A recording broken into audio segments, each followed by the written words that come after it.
حضرت علی بن حسین، یہ امام حسین کے صاحبزادے۔ قدرت اللہ تعالیٰ کی ایسی ہے کہ یہ میدان کربلا میں بیمار تھے، کیونکہ اللہ نے امام حسین کی نسل چلانی تھی، تو یہ شدید علیل تھے، اٹھ کے کھڑے ہوتے تھے، اتنا تیز بخار تھا کہ گر پڑتے تھے ظاہراً۔ تو امام حسین نے فرمایا بیٹا تو نے نہیں جانا۔ کہا جی آپ میری موجودگی میں جائیں، یہ کیسے ہو سکتا ہے؟ فرمایا نہیں تو نے جانا ہی نہیں، میں جانے ہی نہیں دوں گا۔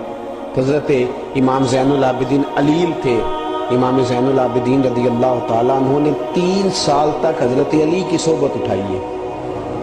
بعض روایات میں اس سے زیادہ بھی آیا ہے۔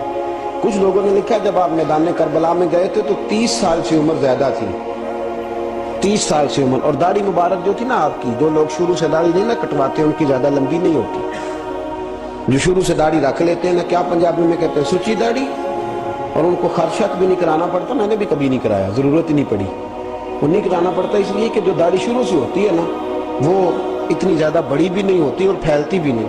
تو حضرت امام زین العابدین کی داڑھی بہت زیادہ بڑی نہیں تھی، داڑھی مبارک آپ کی ٹھوڑی کے نیچے تھی، زیادہ بڑی نہیں تھی کیونکہ شروع سے رکھی ہوئی تھی، یہ نہیں کہ کٹو، تو داڑھی ان کی 33 سال عمر مبارک تھی با اختلاف روایات، کچھ لوگوں نے اس سے کم بھی لکھی ہے۔ 2-4 مہینے کے بعد جب کربلا سے واپس لوٹے تو ساری داڑھی سفید ہو گئی۔ حضرت علی کی ایک زوجہ اس وقت حیات تھی، امام زین العابدین آگے آگے آ رہے تھے گھوڑے پہ، حضرت علی کی زوجہ نے آگے جا کے دیکھا نا، قافلے کا استقبال کرنے گئی، تو امام زین العابدین آگے تھے تو جھٹ سے انہوں نے منہ چھپا لیا، پیچھے ہو گئی اماں جی۔ تو امام زین العابدین فرمانے لگے دادی کا تو پردہ نہیں ہوتا پوتے سے، تو زین العابدین ہے، تیری ساری داڑھی چند مہینوں میں سفید ہو گئی۔ تو امام زین العابدین روئے، فرمانے لگے اماں جو میں نے کربلا میں دیکھا ہے، جو میں کربلا میں دیکھ کے آیا، تو دیکھتی تو یہاں کھڑی نہ ہوتی۔ امام زین العابدین نے پائے اس بات کے ساتھ، پوری دلیری کے ساتھ، اور امام حسین رضی اللہ تعالیٰ عنہ کی تو شہادت 10 محرم کو ہو گئی نا، 61 ہجری میں معاملہ ختم ہو گیا، لیکن امام زین العابدین ساری زندگی طاغوتی قوتوں سے لڑتے رہے۔ امام زین العابدین کو کئی دفعہ بعد میں گرفتار کیا گیا ہے، کربلا میں کئی دفعہ بعد میں گرفتار کیا۔ مروان بن عبد الملک ظالم تھا جس کو یزید لعنتی نے بنایا تھا، وہ امام حسن اور امام حسین کے خلاف تقریریں کرنے والا مروان بن عبد الملک جو قابض ہو گیا زبردستی امام حسین کے بعد مسجد نبوی کی امامت پر، اس کے پیچھے نماز پڑھ لینی چاہیے تھی، بولے آنے جڑا ہوتے کل ہوتا ہے ابھی کبھی پیڑا ہو سکتا ہے۔ مروان بن عبد الملک مسجد نبوی کا امام اور خطیب رہا ہے بڑا عرصہ، امام زین العابدین رضی اللہ تعالیٰ عنہ کے خلاف بڑی بدتمیزی کرتا تھا۔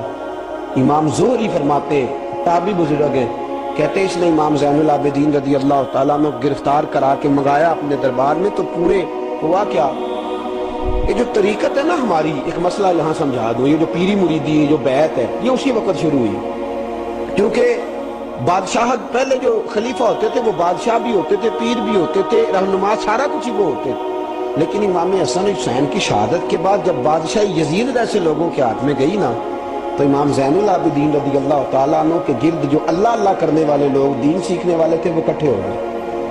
اب وہ جو بیعت تھی اسی کو آج بیعت طریقت کہا جاتا ہے۔ لوگ اس طرف ہو گئے کہ اب وہاں بیعت کا سلسلہ نہیں رہا، یہ وہی بیعت ہے جو امام حسین رضی اللہ تعالیٰ عنہ، حضرت علی، حضرت ابوبکر صدیق، سب لوگ فرمایا کرتے تھے۔ اب لوگ بڑے اکٹھے ہو گئے، لوگ آیا کرتے تھے، حضرت حسن بصری جیسے لوگ، امام زہری جیسے لوگ، حضرت سعید بن مسیب جیسے لوگ۔ امام زین العابدین نے کربلا کے بعد اپنا مکان مدینے سے باہر بنا لیا تھا، نام علی تھا، لیکن عبادت اتنی کرتے تھے کہ لوگوں نے زین العابدین کہنا شروع کر دیا، عبادت کرنے والوں کی زینت زین العابدین کہنا شروع کر دیا۔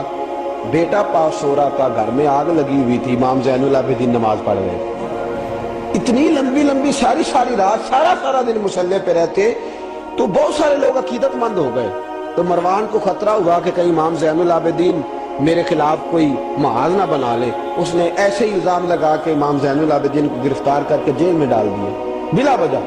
امام زہری کہتے ہیں میں کھانا لے کے گیا تو امام زین العابدین نے نا وہ بیڑیاں پہنی ہوئی ہیں، ہتھ کڑیاں پہنی ہوئی ہیں، پیروں میں بھی ہاتھوں میں بھی، تو کہتے ہیں میں نے کہا حضور آپ کتنی تکلیف میں ہیں، یہ لفظ میں نے کہا تو میرے شیخ تھے، استاد تھے، پیر تھے، میں رو پڑا، میں نے کہا حضور آپ کتنی تکلیف میں ہیں، تو کہنے لگے زہری میرا امتحان ہے، مجھے امتحان دینے دے، میرا رب میری آزمائش کر رہا ہے تو مجھے کرنے دے، تجھے کیا، تو کیوں روتا ہے؟ تو کہا حضور آپ اتنی تکلیف میں ہیں؟ فرماتے انہوں نے اللہ اکبر کہہ کے دونوں طرف سے زنجیروں کو پکڑا، جب اللہ اکبر کہا تو دونوں طرف کی زنجیریں اتار کے امام زین العابدین نے نیچے رکھ دی۔ فرمانے لگے میں تو ایک دفعہ اللہ کا نام لوں تو اللہ ساری زنجیریں توڑ دیتا ہے، میں پابند نہیں ہوں، میں پابند نہیں ہوں ان لوگوں کا، میں تو اللہ کی رضا پہ راضی ہوں۔ امام زین العابدین رضی اللہ تعالیٰ عنہ نے ساری زندگی پرہیزگاری، محبت، پیار، خلوص، وفا اور لوگوں کو دین سکھایا، ساری زندگی اللہ اللہ کا درس دیا۔ پوری دنیا سے لوگ امام زین العابدین کے پاس آتے ہیں۔ کیا لفظ ادا کر رہا ہوں؟ میں نے پورا مدینہ نہیں کہا، میں نے کہا پوری حکومت نہیں تھی آپ کے پاس، حکومت میں مروان بن عبد الملک تھا، کیونکہ 4 سال 4.5 سال یزید رہا ہے۔ امام حسین کی شہادت کے بعد صحابہ سارے، اہل بیت النبوت سارے، جتنے بھی حضرات ہوتے تھے پوری دنیا سے جو اہل عقیدت تھے وہ امام زین العابدین کے آستانے پہ حاضری دیتے تھے۔ سعودیوں نے سارے نشان مٹا دیے ہیں لیکن امام زین العابدین کا گھر ابھی بھی موجود ہے۔ میں نے الحمدللہ 2 دفعہ اس کی زیارت کی ہے، اور مجھے وہاں لوگوں نے بتایا کہ مشینیں لے کے جاتے ہیں لیکن وہاں کوئی مشین چلتی ہی نہیں۔ ساری زندگی اس مکان کے اندر امام زین العابدین عصر کے وقت مسجد نبوی میں آیا کرتے تھے، عشاء کی نماز پڑھ کے چلے جایا کرتے تھے۔ شمر جو تھا نا، ایک اس کے بارے میں روایت ہے، ایک عمر بن سعد کے بارے میں، جب مختار کے فوجی لگے نا پیچھے کہ ہم نے مارنا ہے امام حسین کے قاتلین کو، تو اس کے شمر کے پیچھے بھی لگے، تو یہ مدینے آ کے چھپ گیا تھا، اس کے پیچھے لگے تو یہ بھاگا، امام حسین پہ پانی بند کرنے والا، اور حضرت علی رضی اللہ تعالیٰ عنہ کے پوتے حضرت علی اصغر کے گلے میں تیر چلانے والا، یہ جب بھاگتا بھاگتا آیا نا تو امام زین العابدین کے خیمے میں جا گھسا۔ آپ مصلی پہ بیٹھے تھے، یوں نظر اٹھائی تو کہتا میں نے پانی پینا ہے، پانی بند کرنے والا کہتا میں نے یہ حوصلے دیکھو، دلیریاں دیکھو۔ امام زین العابدین خود اٹھے، پیالہ پکڑا، پہلے اسے دھویا، پھر اس میں پانی بھرا، پانی بھر کے اس کو پلایا۔ اور پینا ہے؟ کہتا ہاں۔ ایک پیالہ اور دیا۔ اور پینا ہے؟ کہتا ہاں۔ ایک پیالہ، اتنا پانی دیا کہ شرم سے پانی پانی ہو گیا، شرمندہ ہو گیا کہ یہ امام زین العابدین۔ باہر نکلا، دل میں خیال آیا زین العابدین نے پہچانا نہیں، اگر پہچان لیتے تو ایسا نہ کرتے۔ پھر اندر آ گیا، کہنے لگا شاید آپ نے مجھے پہچانا نہیں۔ امام زین العابدین کی آنکھیں آنسوں سے برس پڑی، فرمانے لگے تو نے میرے 6 ماہ کا بھائی پیاسا مار دیا تھا، تجھے میں بھول سکتا ہوں؟ تو اندر داخل ہوا تھا تو سارے زخم میرے تازے ہو گئے، تو کہا پھر آپ نے پانی کیوں پلایا؟ فرمانے لگے پانی بند کرنا تیرے جیسے لوگوں کا طریقہ ہے، اور دشمنوں کو پانی پلا دینا نانا محمد کی سنت ہے جو میں نے ادا کی ہے۔ یہ گراؤنڈ امام حسین نے بنایا ہے۔ دیکھیے کچھ جدوجہد ایسی ہوتی ہے جو مسلح ہوتی ہے، یہ اہل طریقت، اہل تصوف۔ معاملات آگے نکل گئے تو میں چپ کر کے بیٹھ جاؤں، انہوں نے مصلی پہ بیٹھ کے نبی پاک کا دین پڑھانا شروع کر دیا، انہوں نے پھر حجرے میں بیٹھ کے لوگوں کو اللہ اللہ، اور اس اللہ اللہ کا نفع یہ ہوا، اس اللہ اللہ کا فائدہ یہ ہوا کہ ایسے مجاہد تیار ہوئے، ایسے دلیر تیار ہوئے کہ کچھ سال گزرے تو حضرت عمر بن عبدالعزیز جیسے نیک آدمی کی حکومت قائم ہو گئی، امت کو یہ نفع ملا۔ نیک لوگ آپ دیکھیں نا، اگر سارا زمانہ برائی سے بھرا ہوا ہے تو کیا اس کو چھوڑ دیا جائے گا؟ ٹھیک ہے کریں سارے، آپ 5 آدمی صحیح کر دیں، آپ 3 آدمی ٹھیک کر دیں، اپنا کردار تو ادا کریں، اپنا آپ اس کے اندر کردار تو امام زین العابدین رضی اللہ تعالیٰ عنہ اپنا کردار ادا فرمایا۔ اور پھر سب سے بڑی بات یہ تھی غریب پروری۔ جب یزید مر گیا اور دیگر حکومتیں آنے لگی تو امام زین العابدین کے پاس لوگ بہت سارے نذرانے لے کے آتے، یزید کے زمانے میں بھی آتے، لوگ بڑے نذرانے خدمت کرتے، بڑا کچھ کرتے، گھروں کے اندر بڑا سامان آپ کے پاس پڑا ہوتا۔ آپ کے صاحبزادے امام باقر، آپ فرماتے رات ہوتی تو میرے ابا جی اپنے کندھے پر بوریاں رکھ لیتے، اپنے کندھے پر، شہزادے خود اپنے کندھے پر، اور غریبوں کے گھروں تک پہنچا کے آتے، خود بوریاں اپنے کندھے پہ رکھ لیتے۔ فرماتے ہیں میں کہتا ابا جی میں چھوڑ آتا ہوں، مجھے بتائیں۔ فرمانے لگے کہ اگر تو چھوڑنے جائے گا تو تجھے اس غریب کا نام بھی بتانا پڑے گا، تو میں کسی کو رسوا نہیں کر سکتا، میں رسوا نہیں کروں گا، میں خود دے کر کے آتا ہوں۔ امام زین العابدین رضی اللہ تعالیٰ عنہ نے عمر بھر یہ غریب پروری کا مظاہرہ فرمایا۔ اپنے بچوں کی تربیت فرمائی. ایسا آیا کہ مروان جیسا تگڑا حکمران، ظالم جو آدمی ہوتا ہے نا، بدماش آدمی سمجھتا ہے لوگ مجھ سے ڈرتے ہیں، حالانکہ لوگوں کی شرافت ہوتی ہے، لوگوں کی یہ. ایک آدمی، نبی پاک صلی اللہ علیہ وسلم نے فرمایا بتاؤ جھگڑے میں کون جیتا کرتا ہے؟ تو صحابہ کہنے لگے حضور آپ بتا دیں. فرمایا جو زیادہ منہ زور ہوتا ہے وہ جھگڑے میں جیت جاتا ہے. جھگڑے میں شرفا نہیں جیتا کرتے. جو منہ زور لوگ ہوتے ہیں نا، وہ بڑا منہ زور تھا، بڑا بدتمیز تھا. اگر اس کو کوئی صحابی بھی نظر آ جاتا تو اس کو بھی ایڑی لگانے سے باز نہیں آتا تھا. بڑا نالائق تھا، ڈنڈا سوٹا بڑا چلاتا تھا، بڑا سخت گیر آدمی تھا. لیکن اس نے ایک غریب آدمی پہ ظلم کیا، اس کا مال دبا لیا. تو امام زین العابدین تھے نا، حضرت علی کے پوتے، اگرچہ بیٹھے تھے اندر حجرے میں بیٹھے تھے، آپ بظاہر تصوف طریقت کی خدمات سر انجام دے رہے تھے، لیکن اس شخص نے آ کے رویا، کہنے لگا حضور میرا اس نے مال دبا لیا ہے. تو امام زین العابدین نے چھڑی ہاتھ میں لی اور چھڑی ٹیکتے ہوئے مروان کے دربار میں پہنچے. کہنے لگے اس غریب کا مال تو نے لیا ہے؟ تو نے لیا اس کا مال؟ کہنے لگا میں گورنر ہوں. اس نے کہا نا زبردستی میں گورنر ہوں. تو وہ شخص کہتا ہے امام زین العابدین کے ہاتھ میں چھڑی تھی، زور سے فرش پر ماری. کہنے لگے انا ابن حسین، اگر تو گورنر ہے تو میں حسین کا بیٹا ہوں، میں حسین کا بیٹا ہوں، میں حسین کا بیٹا. 3 دفعہ امام زین العابدین نے یہ جملے کہے نا، تو گورنر ہے تو میں حسین کا بیٹا ہوں. پتہ ہے نا جب 3 دفعہ گرجدار آواز میں یہ جملے کہے تو امام زین العابدین سے کہنے لگا آپ چاہتے کیا ہیں؟ فرمانے لگے ابھی اس کا مال واپس ہونا چاہیے، ابھی اس کا مال واپس ہونا چاہیے.